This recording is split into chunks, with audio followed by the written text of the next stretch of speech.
Good evening, everyone from India. Good morning, good afternoon, and namaste. Welcome to my LinkedIn live show, Nothing Less Than Marvelous, where every fortnight I have remarkable guests on my show who share their stories. Today, I am delighted to introduce my special guest speaker, Dr. Shauli Mukherjee. With a purposeful career in the education space spanning over more than 20 years, Dr. Shauli Mukherjee has dedicated her life towards promotion of child-centric and activity-oriented education. A passionate educationist and a global thought leader, Dr. Mukherjee had been the founder principal of Adamas World School and STEM World School, the first STEM school in West Bengal. Under her inspiring leadership, STEM World School had been ranked and awarded as the second best international day school in West Bengal by Education World. She has been the recipient of numerous awards and accolades, including National Quality Excellence Award, Gem of India Award, Sarvapalli Radhakrishnan Award, National Education Leadership Award in the category of Commitment to Excellence in Education, World Peace Award, to name a few. She has been awarded for being among India's top 50 women leaders in education industry and top 20 revolutionary education leaders by the Academy Council of ULEX. She is also recognized among 99 women achievers of India for the year 2021. Dr. Shauli Mukherjee ardently believes that the purpose of meaningful education is to develop lifelong learners, creative thinkers, and responsible global citizens who are confidently equipped to face the challenges of an uncertain and constantly unfolding future. She is associated with premier educational organizations across India as well as globally in the senior advisory capacity. She is currently working as the director of School of Education at Adamas University, India. Dr. Shauli Mukherjee, I am so happy you are here on my show, and I'm so sure that this is going to be a very thought provoking discussion. Thank you so much. It's indeed a pleasure to be on this show today. And yes, thank you so much for that wonderful introduction of mine. So, the audience will really love to know something more about you from your side. Who is Dr. Shauli Mukherjee in daily life today? Well, it's so difficult actually because actually you have told everything about me. Um, well, Alaknanda, to tell you very frankly, I feel after 23 years of spending my time in the education sector, I truly believe that if there is one term which can honestly define me, it is that I'm a passionate academician. And both the Mm, words are very, very important for me, passionate as well as academician. Why? absolutely. Because passion is something that is something which is like extremely important for me because I'm a kind of a person who has actually turned her passion into her profession. So, in that Wonderful. sense of the term, definitely passion is something which, defines me. And yes, academician, and that is the field of education. I have always wanted to work in the field of education. I always had a desire. I had a burning, desire to touch, to inspire, and to impact the lives of many people around me through the ennobling and the life changing and the transformational power of education. So, this is exactly what I had always wanted to do, and this is something that I'm doing currently. So, you know what? I'm a very strong believer in the concept of ikigai, that is the purpose of your being. So, I'm a Yeah, great believer of ikigai.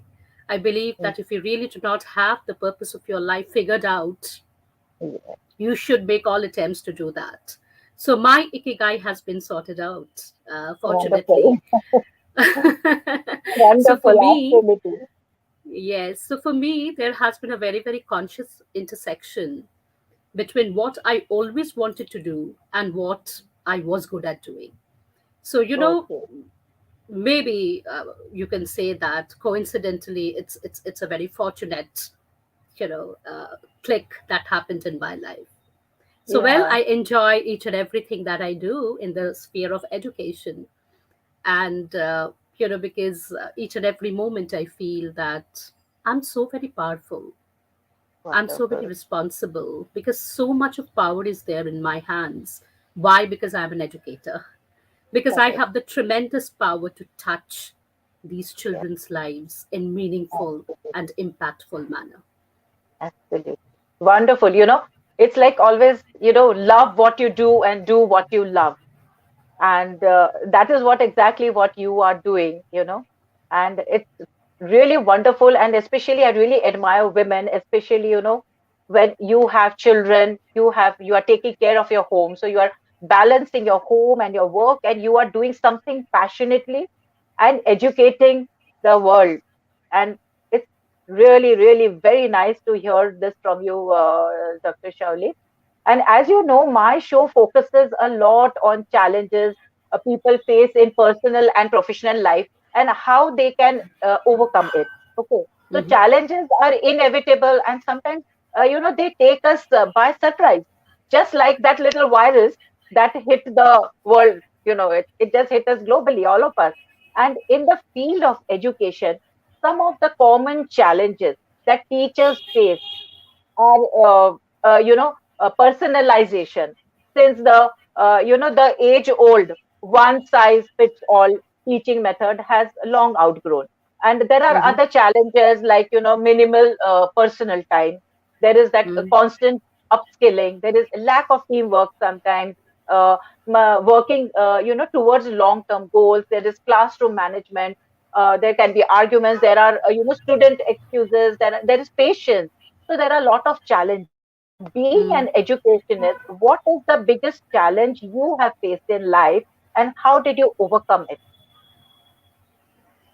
That's an interesting question. You know why? Because mm, before I actually tell you what are the challenges that I have faced, I would just like to tell you that challenges are absolutely inevitable in anyone's life. Challenges, hurdles, obstacles, stumbling blocks.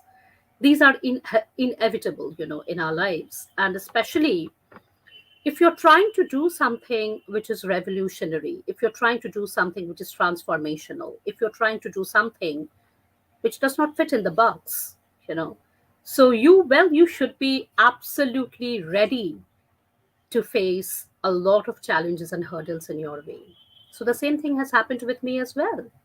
And I won't say that I was surprised and astonished when those things started happening because I was pretty much prepared. If it hadn't happened, I would have been surprised, Yeah, because true. because our conventional educational norms, they actually force our young learners to metaphorically draw and color within Hmm. the lines. That is to Hmm. conform and to comply and never ever to create or to innovate. Each and every child is taught in the same manner, in the same class, and preferably on the same day. So Hmm. that is, quite unfortunate. And not only that, this is exactly, I would rather say, it's a disservice which we are actually doing to our future generation. Because we have to admit and acknowledge the fact that each and every child is born unique, with a unique blueprint, with an ability Absolutely. to create a unique world of difference around him or her. So, what are we actually doing to them? Our histories have changed, our geographies have changed, but sadly enough, our education system has not changed. Our education system is still the essential byproduct of the 19th century industrial revolution, which still Absolutely. continues to promote a one size fits all educational structure. You know what I call this? I actually refer to this as the factory model of productivity, Absolutely. which which treats our children and our young learners as Absolutely. nothing else but rather as finished products of this redundant and too orthodox and conservative educational norm. It's a system which even denies the fact that each and every child has their own passion, interest, talents, you know. So obviously this education system is not going to serve us, is not going to serve the 21st century learners, because they have very, very different mindsets and they have completely different learning needs and learning styles. True. So, way back in 2015, when I actually, decided to set up a school, which is going to be a very, very different kind of a school. And in fact, the urge to do that was very much there right from the very beginning. 23 years back, when I had stepped into the profession of teaching with a lot of dreams and aspirations in order to make a lot of difference, I should be honest to tell you here that I was disappointed and I was frustrated because of the kind of things that were being done each and every day. And the more we were doing so and the more we were being told to do all that, I started realizing that these are not the kind of things that we should be doing to our children. So, but those days of disappointment and frustration actually acted as very strong triggers in me. And that had actually eventually led to 2015, when I had actually established and started a very different kind of a school, which is the first STEM school in West Bengal, and which that it has been Yes. eventually awarded Yes. as being the second best international day school in the entire West Bengal region of India. So I'm just not talking about the kind of recognition and the award that it has got. But the thing is that it was different because it was created with a lot of different intentions in mind. So I had, a feeling that our children need to be more focused towards honing and nurturing their emotional quotient rather than their intelligence quotient. Our Yes. current education system places a lot of importance on the IQ and neglects EQ. Though Correct. significant research has proved that more than 80% of the success in your life actually depends on your EQ and not on your IQ. Yes. So, we tend to give a lot of importance as parents and educators on rat race and on cutthroat competition. We tend to tell our children that it's so very important for you to come first in everything, be it in academics or in sports or in extracurricular activities. You have to come first in everything, no matter what happens. So, what we are actually doing is that we are actually telling them that it's so important for you to be in the rat race all throughout your life. Though the two essential skill sets that are required to thrive in the 21st century volatile, uncertain, complex, and ambiguous world happens to Yes. be cooperation and collaboration and not cutthroat competition. So you see, Absolutely true. whatever we are doing or we have been doing, they have been essentially wrong and incorrect. So we have been doing a disservice to our children. So with these thought patterns, I really thought that let me set up a school where the passion quotient, the happiness quotient of the children will be high rather than their intelligence quotient. So that was the basic intention for me to set up that particular school. And of course, you can well imagine that when I am, thinking out of the box and trying to do something very, very different and revolutionary in the field of education, there would be a lot of obstacles. So I Yes. received a lot of opposition, a lot of resistance, especially from the parent community. Oh my God. you know So so you and all the important stakeholders of education, I must say. So I faced tremendous resistance because unfortunately they still believe that education is something which is rote learning, rote memorization, giving examinations, scoring marks, and then by displaying that particular certificate, getting somehow a kind of a job. So this was the be all and end all of what education means. Sadly enough, it still means the same for most of the parents out there. So here I was, trying to tell them that no, this is not important. We're coming from a kind of a culture where we celebrate score sheets, mark sheets, and report cards. But it is more important to focus on the process rather than the outcome. It is absolutely. more important to destigmatize failures and mistakes and allow your children to commit a lot of mistakes and come across a lot of failures and try to evolve, try to make a system where your children evolve into potential risk takers. Very So true. I was telling them something which was like Latin and Greek for them, So there were a lot of resistance, but I believe that when your intentions are very, very clear and sound, and you have a very clear mission, Yes. people get to see what you are doing and what you're trying to achieve eventually. And whatever you do on a daily basis, that sort of acts as a ripple effect, which pulls people towards your vision as a very, very strong magnet.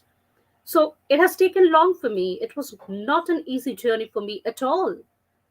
But then eventually people saw the value in it. And now look at the school. The school is doing so great. Congratulations. Really wonderful to hear this. And I resonated to so many things that you said, about, embracing failures. Challenges are inevitable. We have to know that there will be struggles in the way. We have to accept that we have to struggle when we have to achieve something. These are the things, we have to believe in ourselves and in our mission, that our potential, and then move ahead with it. And things are bound to happen. Even if you say, for example, when you go to the gym as well, or you are running or walking for the first time, your muscles pain, but that doesn't mean that you just sit down and not continue with the gymming and running. You continue, you accept that pain, you accept the struggle, and you carry on with it, and eventually that pain goes, and then you achieve what you want. So once you accept Exactly. the pain, and it is the process when the healing actually starts. That's what they say, and it's really wonderful. When a child fails, it is okay, because most of the parents, I have heard, like what you said, that the child, they tell the child that you have to come first, but then that is like putting a pressure on the child, because each child is different, as you said.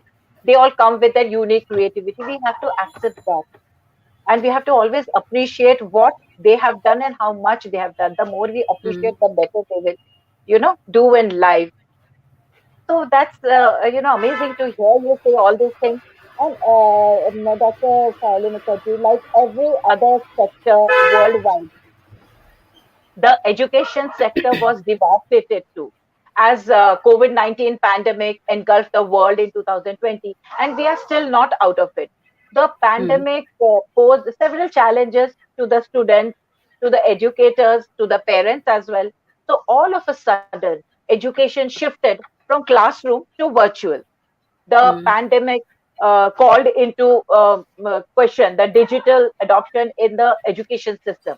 So, what are your views on the sudden challenges that our young learners, the teachers, the parents face? Did our learners face any kind of challenge? Well, I have to think about it because I have a very, very different perspective about the same. I sort of look at it from a very different lens. Okay. I see this entire thing that has happened over a span of the last maybe 1.5 years or 2 years as the much needed positive disruptions in the field of education.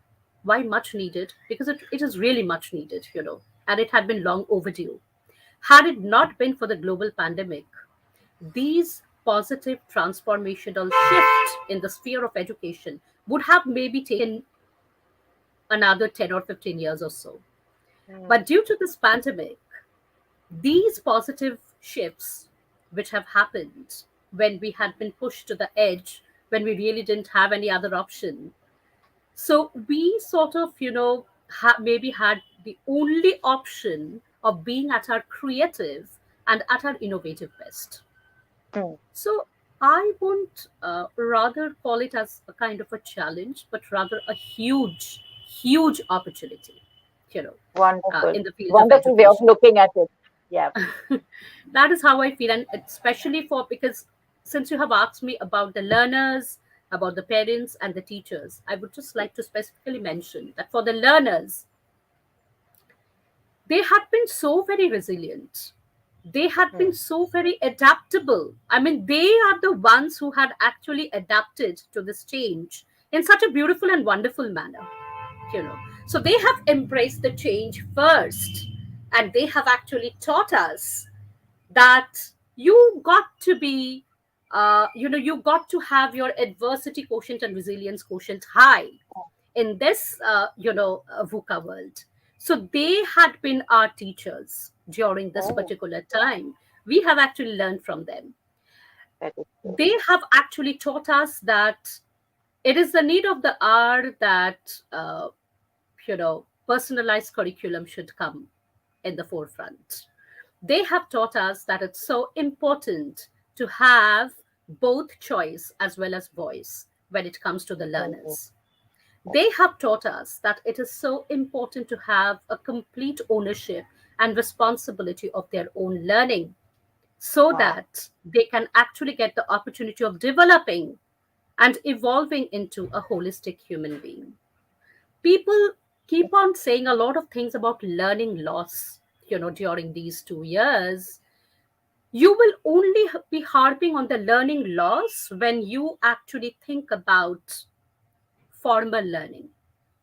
But what about informal learning? What about the kids who have been there stranded in the home front and who perhaps for the very first time had learned that it's equally important to spend time with their family? It's equally important to take care of their grandparents. It's equally important to take care of their pets. It's equally important to spend quality time with people whom they value and whom perhaps they have taken for granted for so many years. So, Mhm. don't you think this is an enormous learning that our children have Absolutely. actually learned Absolutely. during this Tremendous, phase? Not tremendous only learning. that, this is a kind of a learning which they're going to carry forward in their lives, which are going to give them enormous benefits in days to come. They have been more resilient. They have been more, I would say, emotionally high. I mean, emotionally high, the sense of emotional quotient I'm talking about. So there has been Mhm. enormous learning, even for the parents. Since you have asked me a question about the parents, Yes, yes, I have seen that the parents during this time have started taking an active interest in the academics of the child, which maybe yeah. due to any such reasons they were not able to do that. So they started becoming more, I would say, involved Involved. and yes, more involved, which as educators we know that an education system truly flourishes when parents, teachers, learners, and all the stakeholders they come together on a common platform. So this happened for the first time during this time. Now let's come to the teachers. The teachers who were so very comfortable in their comfort zone, who were so very resistant to change, to any kind of transformation, well, it has been very challenging for them. And most of them are right now not in the system, you know. But the ones who are very much there in the system are the ones who have actually evolved into a much better version of themselves as teachers and educators Yes. because they have understood the importance of creativity and innovation. They have understood that Very. teaching is not a mechanical task of transferring knowledge and information from one person to another. In fact, teaching is the most creative and most sophisticated profession in the world, which enables the young learners to grow and evolve into their very best, their highest, their truest, and in fact, the most authentic version of themselves. So the teachers Yes. have also realized that if they have to survive this crisis, so called crisis, well, they have to continuously innovate, they have to continuously learn, and along with that, they have to continuously unlearn and relearn. So, Yes. where was Yes. that knowledge before 2 years? The educators Yeah. and the teachers had been so comfortable in whatever they have been doing, Yeah. and nobody had questioned them. Yes. But it is maybe for the first time that people started introspecting, people started, self reflection, and then they actually evolved into a much, much better version of themselves. Yes. That is right. Actually, 80% of the teachers were not even proficient with technology, and they were not used to online teaching as well. And I think during pandemic, this is what has happened. So, what are your views on the changing roles of the teachers now? Because now most of the teachers, like I said, 80% of them were not even proficient. So, when this happened, I think the teachers had to become learners first, with a beginner's mindset to first learn technology, to use of internet, teach, or online, take online classes. So, what are your views on that changing roles of the teachers? Yes, I truly agree with whatever you said, that 80% of the teachers were not proficient with online teaching. But look at it right now. More than 90% of the teachers are Yes. proficient in online teaching. I mean, that and, speaks and volumes. even parents had to learn. Yes, yes. So it was Mothers a had to great learn learning experience. learning. Yeah, It was indeed a huge, immense learning experience for everybody, everybody had during become these learners actually. Everybody had correct. become learners. But then So additionally, I would just like to state that since you have asked me about the role, I mean, yes, the changing role of the teachers, changes roles. Huh. apart from embracing technology, which is definitely, I would say, a very, very significant pointer, rather, I would like to state that, during these times, there uh, had been a great importance of the two T's. There are two T's which are very important. One is Okay, technology and one is trust. So okay, these are the two things which have actually developed during these times. Also, I feel that maybe one C was required to bring about the importance of another C. That is, okay, perhaps there was a requirement of one corona or COVID to bring okay. about the power and importance of collaboration and connectivity. You know, Wow, that's amazing. exactly what we are doing right now. I mean, it's a great Profound. platform for collaboration and connectivity, right? Yeah, So the teachers absolutely. also have understood that if they have to really survive these times, well, they cannot continue to work in silos anymore. They have Yes, to come out of their shell. They have to learn. They have to share. They have to explore. They have to collaborate. And they have to connect with each other. Very much absolutely true for the learners as well as for the teachers, as well as for all the other professionals in working in different sphere of work. true. So it immense learning, I would say. And also, just to add, I have always believed that a 21st century teacher must have two qualities. One, the teacher must have a beginner's mindset. So you Absolutely have to true. Yes. you have to let go of that attitude that I know it all. I'm the Right. teacher, so I know everything. So you have to Mhm. let go of that attitude. You must have a beginner's mindset. You must be Yes. flexible and responsive towards a lot of new things that are happening around you. And at the same time, along with the beginner's mindset, which actually keeps you grounded, you Mhm. also need to have a very, very challenging and inspiring mindset, which will Mhm. challenge and question each and everything that is happening around you, which you feel has become redundant. So you need to Correct. challenge the status.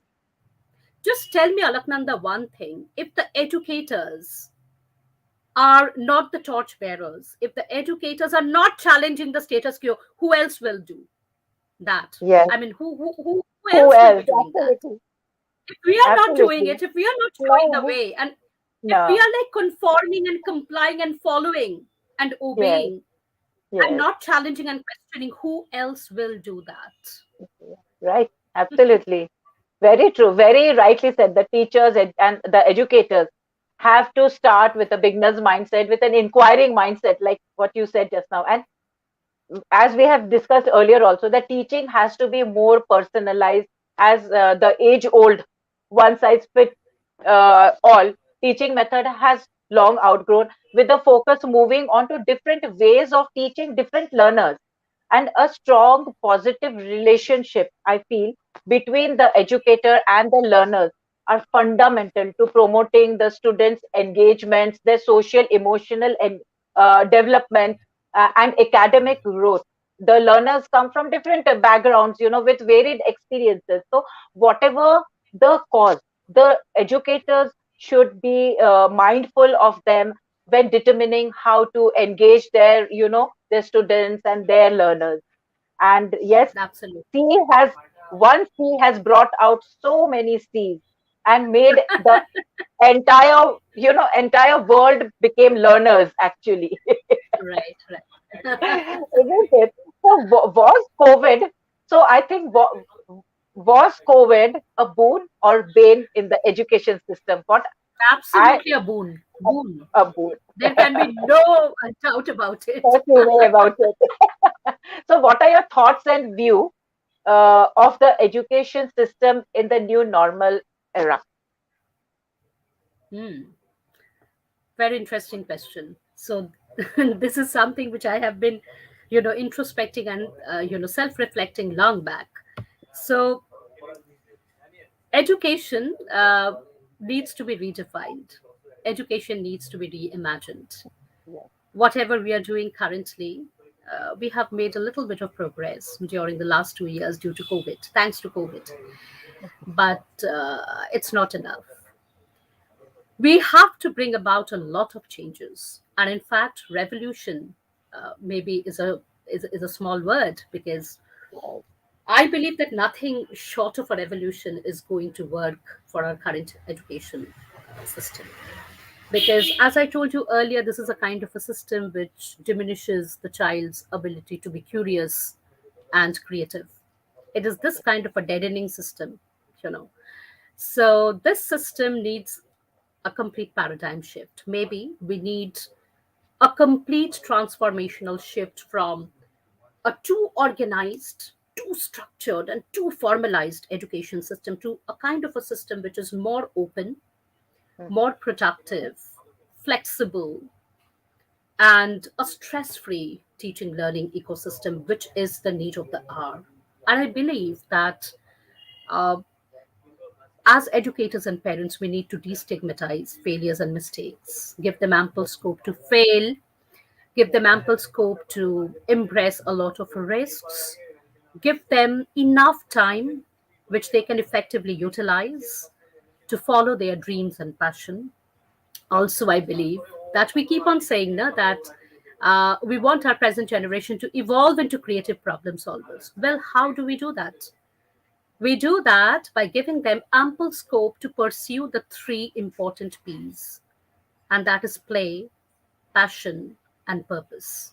It is only a potent combination of play, passion, and purpose that can actually make a person truly creative. It's time now, I think, Alaknanda, that we should actually ask ourselves that do we want our children or our future generation to grow into people or into human beings who will be followers and not leaders?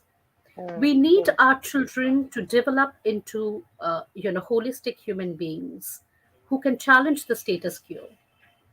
you know if that is what we want, then I think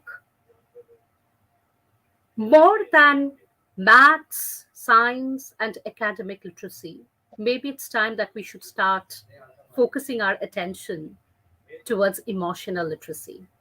So very maybe we true. need a kind of a system which focuses more on collaboration and cooperation and focuses less on cutthroat competition. Maybe we need a system, Alaknanda, which focuses more on emotional quotient, passion quotient, happiness quotient, spiritual quotient also, as well as adversity quotient, rather than intelligence quotient. So, in short, this is my view.